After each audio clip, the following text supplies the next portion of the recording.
بسم اللہ الرحمن الرحیم۔ سبق کا عنوان ہے ایک سفر نامہ جو کہیں کا بھی نہیں ہے۔ مصنف کا نام ہے ابن انشا۔ یہ اس سبق کا تیسرا اور آخری لیکچر ہے۔ آج کے لیکچر میں صفحہ نمبر 85 اور صفحہ نمبر 86 پہ بات کی جائے گی۔ مصنف بتاتے ہیں، ہم جس کام سے کابل گئے تھے ان کا تعلق کتابوں سے تھا۔ ہم نے ایک اپنے افغانی دوست سے کہا کہ ہمیں کسی پبلشر سے ملوائیے۔ بولے یہاں کوئی پبلشر ہی نہیں۔ تو پھر ہم نے یہ پوچھا کتب فروش کتابیں کہاں سے لیتے ہیں؟ تو انہوں نے کہا کہ کون سے کتب فروش؟ ہم نے کہا بازار میں کتابیں بیچنے والوں سے مطلب ہے۔ ریلوے اسٹیشنوں پر بھی بک سٹال ہوتے ہیں، کابل کندھار وغیرہ میں ہوں گے ہی۔ ہمارے دوست نے کہا کہ میاں ہوش کی دوا کرو، کون سے ریلوے اسٹیشن اور کیسی ریلوے؟ تمہیں معلوم ہے افغانستان میں ریلوے نام کی کوئی چیز نہیں، یہ شیطانی چرخہ تم ہی کو مبارک ہو۔ تب ہمیں وہ مضمون یاد آیا جس میں لکھا تھا کہ ادھر آپ نے افغانستان کی سرزمین میں قدم رکھا، ادھر آپ 1 صدی 100 سال پیچھے پہنچ گئے۔ پبلشروں کی حد تک تو ٹھیک ہے، افغانستان میں اس نام کی مخلوق نہیں۔ حکومت کے محکمے اور ادارے سرکاری مطبعوں، سرکاری چھاپہ خانوں میں کتابیں چھپواتے ہیں۔ ان کی تعداد بھی پورے ملک میں صرف 5 ہے۔ پرائیویٹ پریس کوئی نہیں، کوئی ایسا نجی چھاپہ خانہ نہیں ہے جہاں کتابیں چھپوائی جا سکیں۔ کتاب چھپوانے کا طریقہ یہ ہے کہ اگر کوئی مرزا غالب یا فیض احمد فیض جیسا بڑا شاعر کوئی پیدا ہو ہی جائے تو اسے پہلے حکومت کو درخواست دینی پڑتی ہے کہ بندے کی تالیف لطیف یعنی ہلکی پھلکی تحریر زیور طبع سے آراستہ کی جائے، اس کو سلیقے سے چھاپنے کا اہتمام کیا جائے۔ تو افغانی حکومت والے ٹھوک بجا کر انہیں کسی کام میں جلدی نہیں، تسلی کریں گے، دیکھیں گے اور اس کے بعد کہیں گے ٹھیک ہے، کوئی مذائقہ نہیں، کوئی نقصان نہیں، اچھا چلو چھاپے دیتے ہیں۔ کاغذ، کتابت، طباعت یعنی چھپائی کے پیسے لاؤ، اور جب تمہاری یہ کتاب چھپ جائے تو جہاں جی چاہے جیسے جی چاہے بیچو۔ مانگ کا حال یہ ہے کہ کچھ کتابیں تو شائقین پڑھنے والے لے جاتے ہیں اور کچھ بنیا لے جاتا ہے، کچھ چھوٹا موٹا دکاندار لے جاتا ہے اور اس کو ردی کے طور پر استعمال کرتا ہے، اس میں کشمش چلغوزے وغیرہ ڈال کر بیچتا ہے۔ ہمارے دوست نے کہا کہ تم جو بھی کہو، اس نظام میں مصلحت یہ ہے کہ لوگ بیہودہ شاعری رنگیلے ناولوں سے محفوظ ہیں۔ تو بری کتابیں جو ہیں یہ روح کو مار دیتی ہیں، ہم بری کتابوں سے بچے ہوئے ہیں، یہ میرے دوست کا کہنا تھا۔ ریلوے کی کہانی یہ معلوم ہوئی کہ شاہ امان اللہ خان جو افغانستان کا حکمران تھا، اس نے اپنے زمانے میں دارالامان نام کی ایک نئی بستی جو تھی وہ وہاں اس نے بسائی تھی، اور وہاں ریلوے لائن نہ کہیے، ٹرالی لائن چھوٹی سی اس نے ایک ریلوے لائن جو تھی بچائی تھی۔ بچہ سکا نے ان کا تخت و تاج چھینا۔ بچہ سکا یہ افغانستان کا ایک حکمران بعد میں بنا، افغانستان کا حکمران جو ماشکی کا بیٹا تھا، پھر ڈاکو بن گیا، اس نے شاہ امان اللہ خان سے حکومت چھین لی۔ تو شاہ امان اللہ خان نے ایک بستی بسائی، بستی کا نام دارالامان رکھا، اور وہاں اس نے ایک ریلوے لائن ابھی بچھائی تھی کہ بچہ سکا نے ان کا تخت و تاج چھین لیا، اور پھر کہا کہ یہ تو فرنگیوں کی بدعت ہے۔ بدعت کہتے ہیں دین میں کوئی نئی بات لے کر آنا، یہ تو انگریزوں کی ایک بدعت ہے، انگریزوں کی ایک ایجاد ہے۔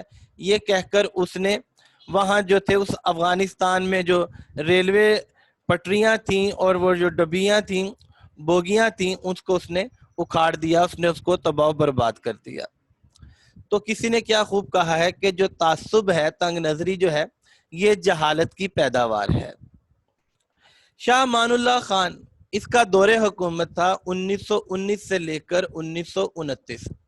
یہ یورپ گئے 1926 میں، وہاں کی انہوں نے ترقی دیکھی اور وہ ترقی جو تھی وہ یہاں افغانستان میں بھی لانا چاہتے تھے، جس کا آغاز انہوں نے ریلوے لائن اور ریلوے اسٹیشن سے کیا.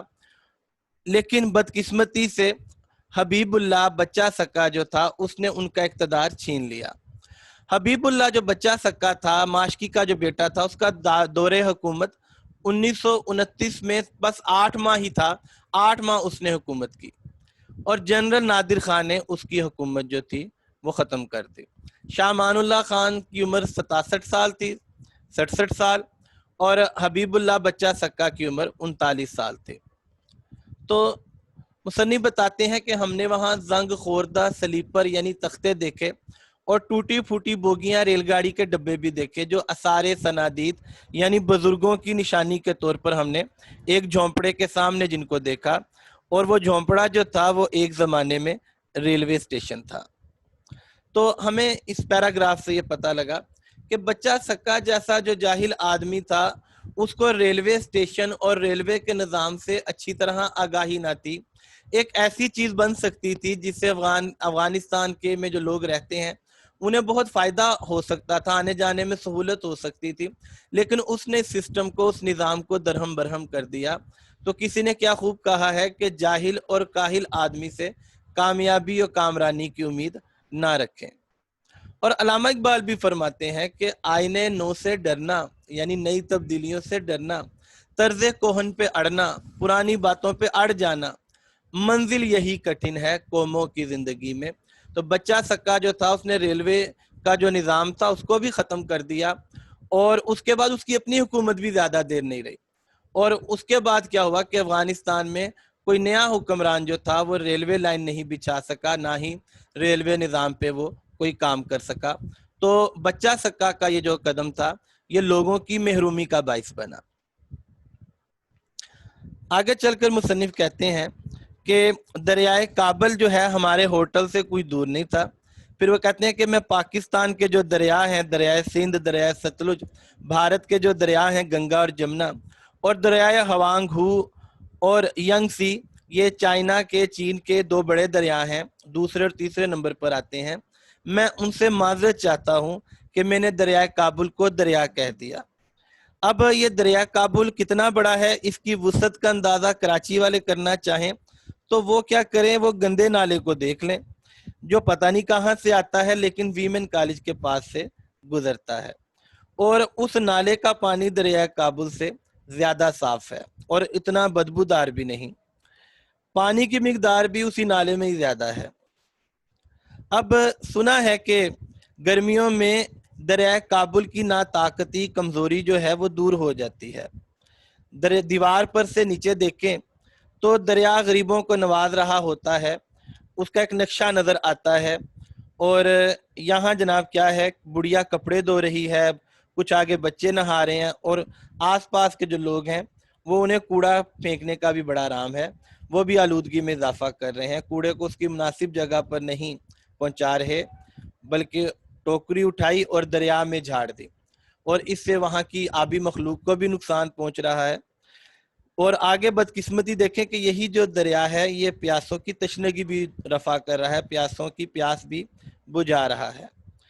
جو افغانستان کے کچھ 1-2 شہروں کو چھوڑ کر باقی جو شہر ہیں وہاں پانی کے پائپ لائن نہیں بچھائے گئے، وہاں نہ ہی نلکوں کا استعمال ہوتا ہے. البتہ ہتھی والے جو ہیں وہ نلکے وہ وہاں پر موجود ہیں، اور اس کے علاوہ جو ہے مٹی کے مٹکے اور جھجروں سے بھی پانی جو ہے اس کو بھرا جاتا ہے. تو ہتھی والے نلکے موجود ہیں یا مٹکے اور جھجریں موجود ہیں. مصنف کہتے ہیں ہم نے ایسے برتن جو ہیں یا تو عجائب گھر میں دیکھے یا عمر خیام کی ہم نے تصویروں میں، عمر خیام کی کتابوں کے ٹائٹل میں ہم نے ان مٹکوں کو دیکھا ہے. عمر خیام جو ہیں یہ ایک مشہور شاعر تھے، طبیب تھے، اور یہ نیشا پور ایران کے رہنے والے تھے. فی الحال جو ہے یہ ملک، اس میں سکوں کا راج ہے، اور ایک سکا جو ہے یعنی حبیب اللہ یہ کچھ دیر تک ملک کا بادشاہ بھی رہا، لیکن یہ ایک الگ کہانی ہے. تو بچوں اس کے ساتھ ہی یہ سبق ختم ہوا.